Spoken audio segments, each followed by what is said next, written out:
നാമവും കീർത്തനവും അത്ഭുതകരമായിരിക്കുന്നു.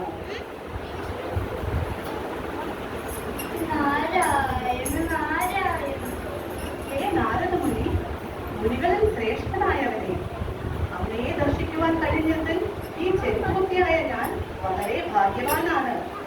അങ്ങിപ്പോൾ എങ്ങോട്ട് പോകുന്നു? ഞാനിപ്പോൾ വൈകുണ്ഠലോകത്തിലേക്കുള്ള യാത്രയിലാണ്. അങ്ങ് വൈകുണ്ഠത്തിലേക്ക് പോവുകയാണോ? എങ്കിൽ വൈകുണ്ഠനാഥനോട് എനിക്ക് വേണ്ടി ഒരു ചോദ്യം ചോദിക്കാമോ? ശരി, ഞാൻ ചോദിക്കാം.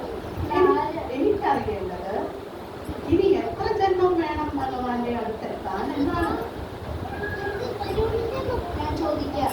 നാരായണ നാരായണ നാരായണ നാരായണ നാരായണ നാരായണ.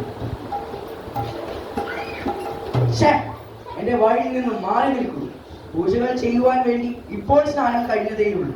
ഞാൻ വെറുമൊരു ബ്രാഹ്മണനല്ല, ശ്രേഷ്ഠമായ പാരമ്പര്യമുള്ളവനാണ്.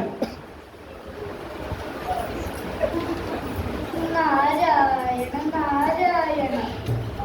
ആ പ്രിയപ്പെട്ട നാരദമുനി, നമസ്തേ. അങ്ങ് എങ്ങോട്ടാണ് ഈ പോകുന്നത്? ഞാൻ മഹാപ്രഭുവിനെ കാണാൻ വൈകുണ്ഠത്തിലേക്ക് പോകുന്നു.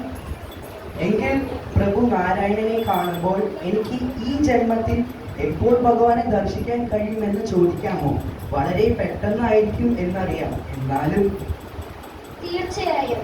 നാരായണ നാരായണ നാരായണ നാരായണ.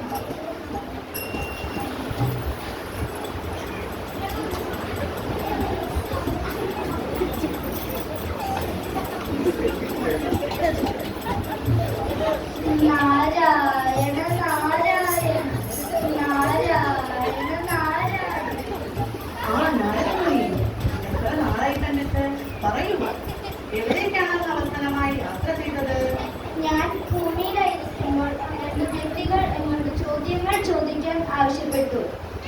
ചെരുപ്പുകുത്തിയും ബ്രാഹ്മണനുമല്ലേ? നിനക്ക് ആ ചെരുപ്പുകുത്തിയോട് പറയാം, അവനും ഈ ജന്മത്തിൽ തന്നെ എന്റെ ദർശനം ലഭിക്കുമെന്ന്. പക്ഷേ ബ്രാഹ്മണന്റെ കാര്യത്തിൽ അവന് മുക്തി ലഭിക്കാൻ 1 കോടി ജന്മമെടുക്കേണ്ടി വരും. എന്റെ പ്രഭു, എനിക്ക് മനസ്സിലാകുന്നില്ല. നിനക്ക് ഉടനെ മനസ്സിലാകും. ആ 2 പേരും നിന്നെ കാണുമ്പോൾ, നീ എന്നെ കണ്ടപ്പോൾ ഞാൻ എന്ത് ചെയ്യുകയായിരുന്നു എന്ന് ചോദിക്കും.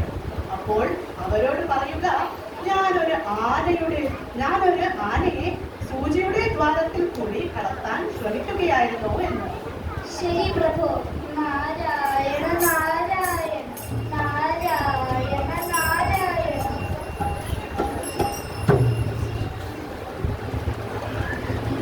നാരായണ നാരായണ. നമസ്തേ നാരദ മഹർഷി, അങ്ങ് വൈകുണ്ഠത്തിൽ പോയോ? എന്റെ ചോദ്യത്തിന് ഉത്തരം കിട്ടിയോ? ക്ഷമിക്കണം, ഭഗവാൻ നാരായണൻ പറഞ്ഞു നിങ്ങൾക്ക് 1 കോടി ജന്മം ഇനിയും ജനിക്കേണ്ടി വരും. എന്ത്? വേദപാഠം പഠിച്ച എനിക്ക് ഈ ജന്മം മോക്ഷം ലഭിക്കില്ലേ? അങ്ങ് കള്ളം പറയുകയാണ്. അങ്ങ് വൈകുണ്ഠത്തിൽ പോയില്ല.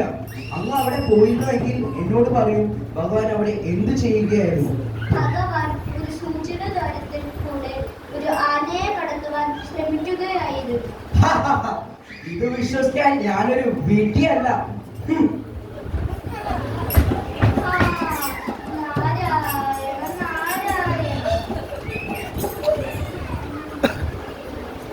നാരായണ നാരായണ നാരായണ നാരായണ നാരായണ നാരായണ.